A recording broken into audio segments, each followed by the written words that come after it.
Pada sesi sebelumnya kita telah membahas bagian-bagian fisik dari prosesor, di mana di situ ada yang namanya IHS atau Integrated Edge Bridger, kemudian ada core, ada substrat, ada pin atau line pads. Nah, saya tunjukkan kembali contoh prosesornya. Ini adalah contoh dari prosesor untuk desktop dan ini adalah untuk laptop. Yang dinamakan IHS yang pada sesi sebelumnya itu adalah logam yang menempel pada permukaan atas prosesor. Jika logamnya ini atau IHS ini dilepaskan, maka di bagian dalamnya akan terlihat seperti ini. Ini miliknya prosesor desktop atau server mirip kayak begini dan ini untuk laptop. Jadi bagian dalamnya itu adalah sama. Maka pada bagian yang tengah inilah yang dikenal dengan core atau inti prosesor. Core inilah yang menjadi otaknya komputer. Jadi yang melakukan pemrosesan atau pengolahan data dan sebagainya itu adalah yang bagian tengah ini, yaitu yang pada bagian core. Nah, kita sekarang akan membahas core itu sendiri lebih dalam. Patut diketahui pada core prosesor ini di dalamnya sebenarnya tersusun dari komponen-komponen elektronika yang ukurannya sangat kecil. Komponen yang ada di dalam ini yang dominan, yang ada di dalam core ini antara lain adalah transistor, kapasitor, resistor, dan diode. Mungkin juga ada yang lainnya, dan itu ukurannya sangat kecil. Komponen-komponen penyusun core ini, jadi yang ada di dalam core, itu dikenal dengan nama subkomponen. Ada kata sub pada istilah itu, artinya sub itu di dalam. Jadi komponen yang ada di dalam core itu. Dengan sendirinya nanti transistornya itu disebut subtransistor. Kapasitornya disebut subkapasitor. Kemudian untuk diodenya subdiode dan begitu seterusnya. Ya, jadi dikatakan dengan istilah sub. Artinya kalau subtransistor adalah transistor yang ada di dalam core itu sendiri. Istilah ini untuk membedakan dengan kata transistor umum. Jadi kalau transistor yang ada di motherboard itu kan kelihatan ya ukurannya gede. Di situ juga ada kapasitor ukurannya gede dan sebagainya seperti itu. Jadi kalau sub itu ada di dalam core ini. Tapi nggak apa-apa kalau kita sebut transistor. Transistor saja, ya memang dia transistor yang ada di dalam sini. Oke, untuk memudahkan penyebutan kita sebut aja transistor. Tapi sekali kita bilang transistor, yang dimaksud adalah transistor yang ada di dalam core ini. Jadi, orang banyak menyebut transistor, kapasitor, diode, resistor jarang disebut. Yang untuk penyusun dalam sebuah core ini atau sebuah chip ya. Nah, mengapa? Ya karena memang transistor itu komponen utama yang sangat dominan yang melakukan pekerjaan-pekerjaan seperti pengolahan, penghitungan ya data dan sebagainya itu memang didominasi oleh transistor ini.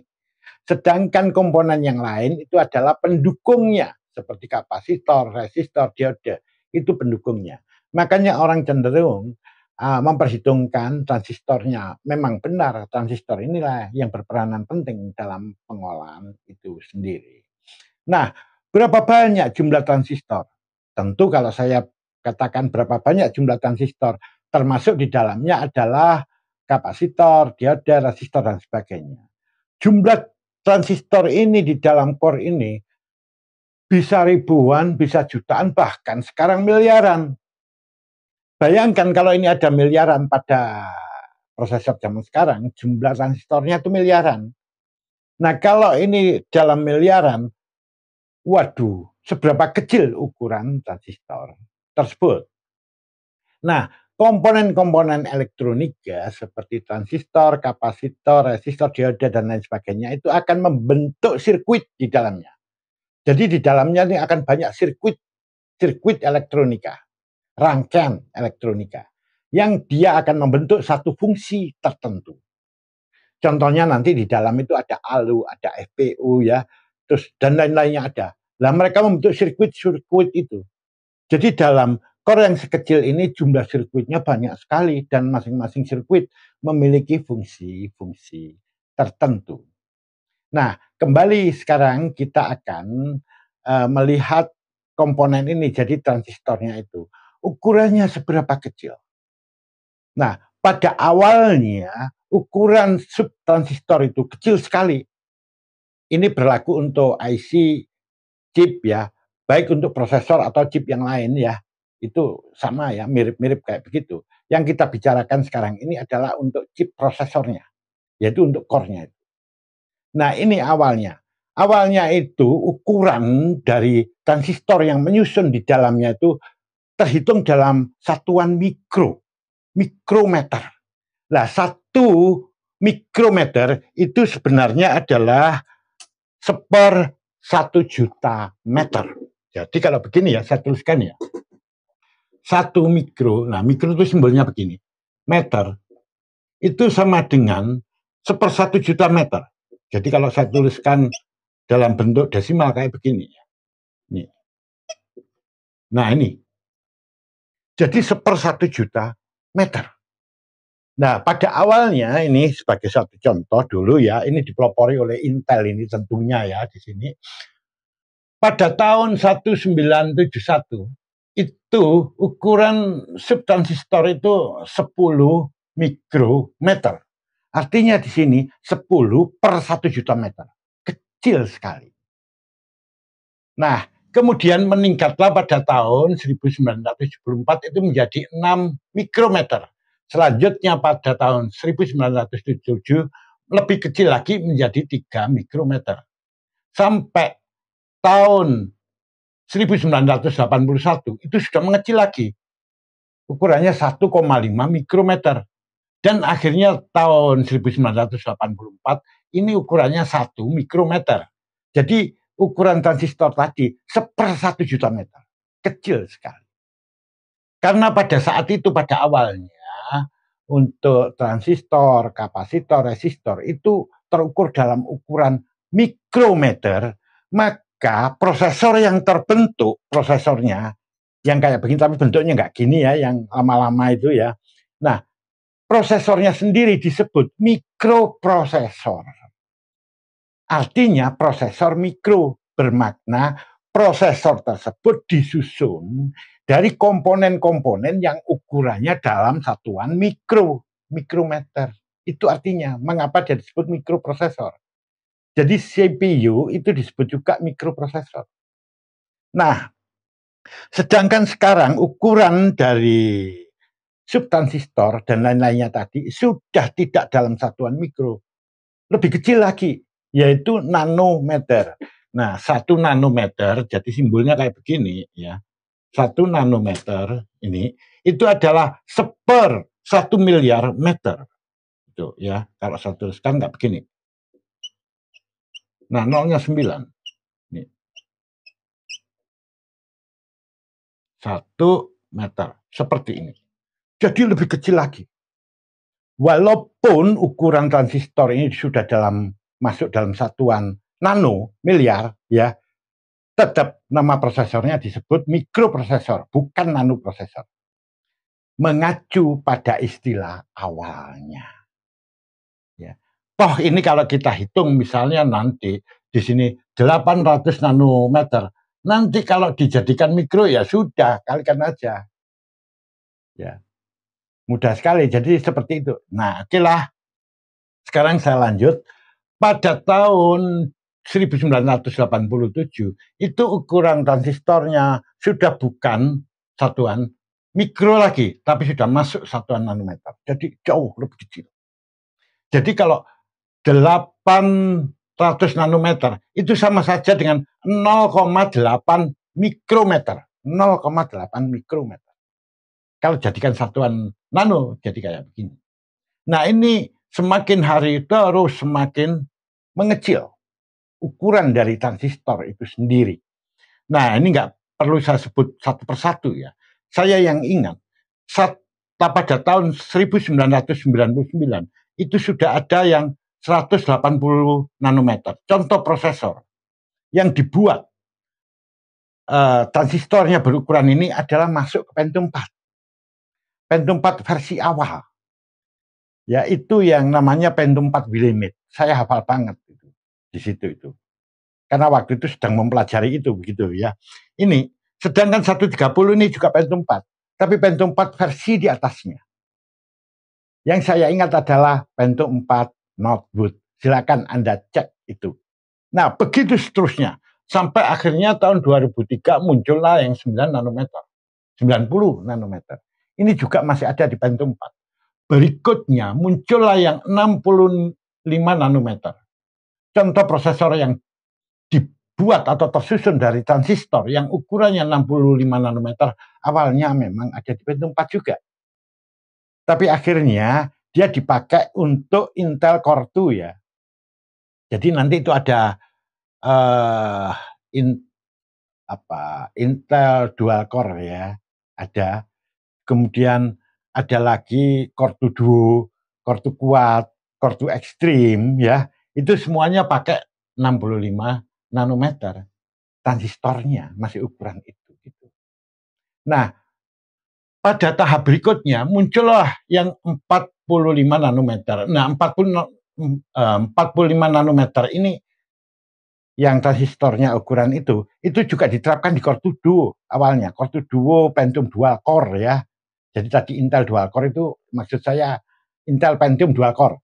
Itu ada yang ukuran 45 nanometer untuk Core 2 Duo dan sebagainya. Ya, pokoknya yang Intel Core gitu. Intel Core yang sebelum Core i. Itu 45. Namun ini juga akhirnya nanti diterapkan di Intel Core i7 kalau nggak salah ya, yang versi awal. Yang versi awal, Nehalem ya. Itu ada yang 45 nanometer. Tapi berikutnya yang generasi 1 selain Nehalem itu kan ada Westmere ya. Itu sudah digunakan 32 nanometer. Ukuran subtransistornya. Selanjutnya ini kalau untuk basis Intel, ini di Core i semua ini.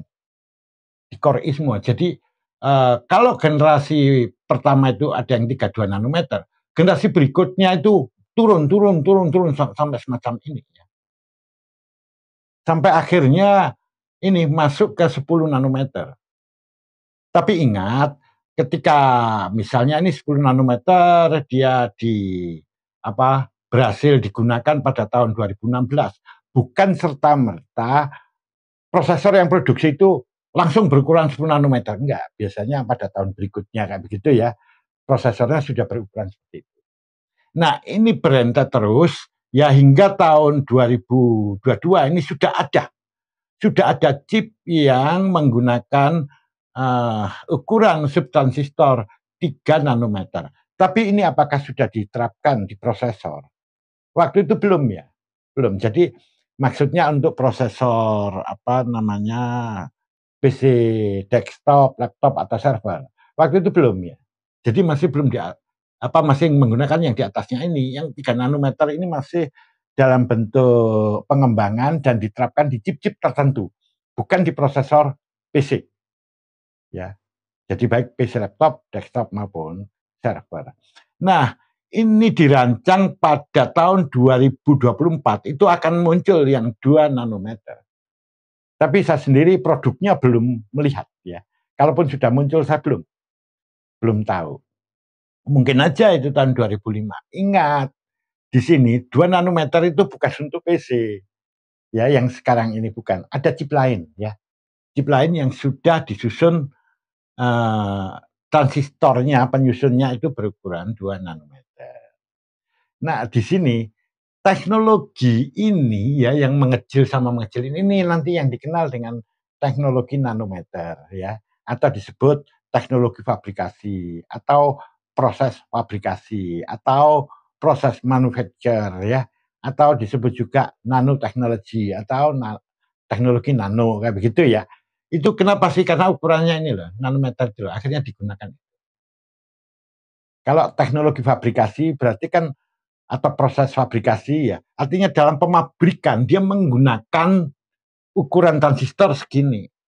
Prosesnya itu bagaimana lah, makanya disebut proses fabrikasi. Nah, patut juga dicatat di sini Semakin kecil ukuran subkomponen, jadi artinya di sini termasuk transistor, kapasitor, dan sebagainya, semakin kecil ukurannya, dia semakin efisien energi. Artinya, energi yang digunakan per komponen itu menjadi lebih kecil. Jadi, energi untuk per transistor, maksudnya energi listrik ya, yang digunakan di sini menjadi lebih kecil. Artinya dia menjadi lebih efisien. Jadi yang dimaksud di sini efisien energi itu bukan prosesor secara keseluruhan, enggak, per transistornya. Itu menjadi efisien dalam penggunaan energinya. Selain itu juga efisien terhadap bahan. Otomatis nanti semakin hari akan semakin mengecil ukuran subtransistornya itu. Dan energi yang digunakan akan semakin efisien. Ini sesuai dengan tujuan elektronika secara umum. Semua elektronika itu nanti akan mengacu atau menuju ke arah miniaturisasi dan efisiensi ya. Jadi artinya akan semakin kecil ukurannya dan akan semakin efisien dalam penggunaan energi. Nah, ini tadi bahasan sedikit tentang core processor. Jadi kita masih membahas susunan fisik daripada core processor. Ya, kita masih belum membahas tentang bagian-bagian dari core itu, ya seperti nanti ada ALU, FPU, cache memory, dan lain sebagainya. Belum. Ini masih sebagai dasarnya dulu. Baik, kita lanjut pada sesi berikutnya.